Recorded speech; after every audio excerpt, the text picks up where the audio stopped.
Hello, everybody. My name's Marcus, and even though I was thrown out when I was a baby, eventually I became a millionaire. You see, my life started at the lowest point possible. Shortly after giving birth, my mother abandoned me, left me in a dumpster. My life could have ended then and there, but the universe had other plans for me. Big ones. I was crying there, all alone in the cold, when good people found me. After only 2 days, I was adopted.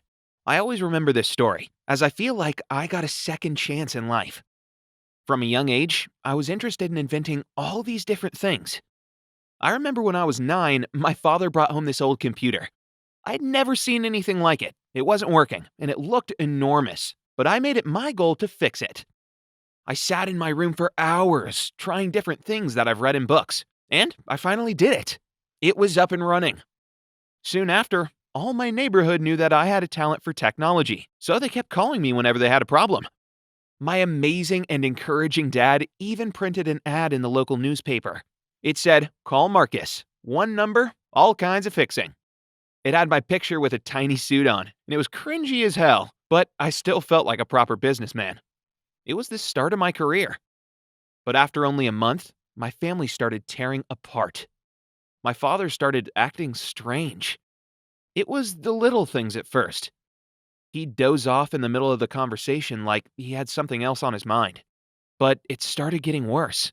He started disappearing in the middle of the day, leaving his phone at home. He'd come back in the middle of the night and wouldn't be able to explain himself. I couldn't believe that this amazing, caring man that took care of me could be so secretive. What could he be hiding? My mom was getting crazy. I heard her even shouting that she will divorce him if he won't tell her the truth. I was getting worried. So one time, after school, I decided to follow him and see where he's going. He took a bag and told me that he's going to the supermarket, and I left a minute after. He seemed to be going there, but then he met an old colleague at a bus stop. They talked for a couple minutes and then he just jumped on the bus. I ran towards it and jumped in at the last minute. He was standing alone. I was trying to hide in the back of the bus.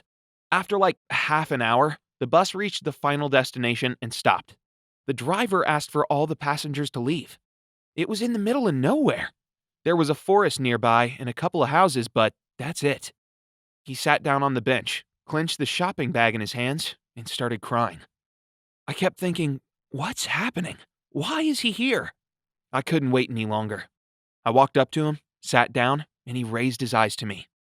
They looked lost. "Why are you here, Dad?" I asked. He looked ashamed. What could be so horrible that he wouldn't want to tell me?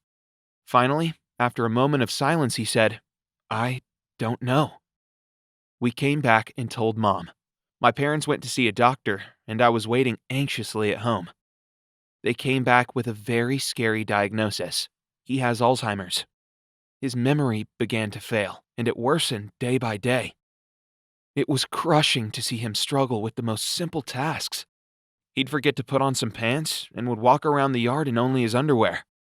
He'd keep disappearing. I hated feeling helpless, so I decided that I'll do something about it. I stayed in my room for most of the week and brainstormed all the possible things I could do to help him when this amazing idea came to mind. This little thing not only saved my family, but turned me into a self-made millionaire at 15. I created a device to insert into my dad's shoes that would track his GPS. I could simply pick up the phone and say, "Hey Dad, where you at?" He would lean into his shoe, and as soon as he answered me, the device would send me the location. It worked perfectly. People were asking me to make it for their parents and grandparents, and one of those days, I got an amazing call that no 15-year-old ever expects. This company out of Kansas heard about my invention and suggested buying it for $2.2 million. At first, I thought it was a scam, but my parents and I arranged a meeting with them. And here I was, a 15-year-old country boy born in a dumpster, now a successful millionaire.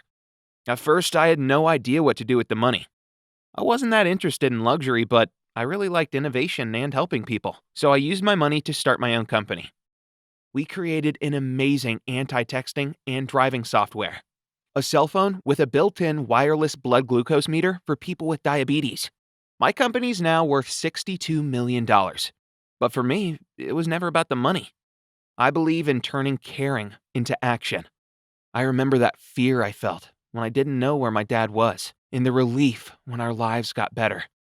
That's what I want for others. I hope my story can inspire others. I was left in a dumpster. My mom nearly divorced my father. My father was diagnosed with Alzheimer's. But all of it just inspired me to make our lives better. Make yours better, too.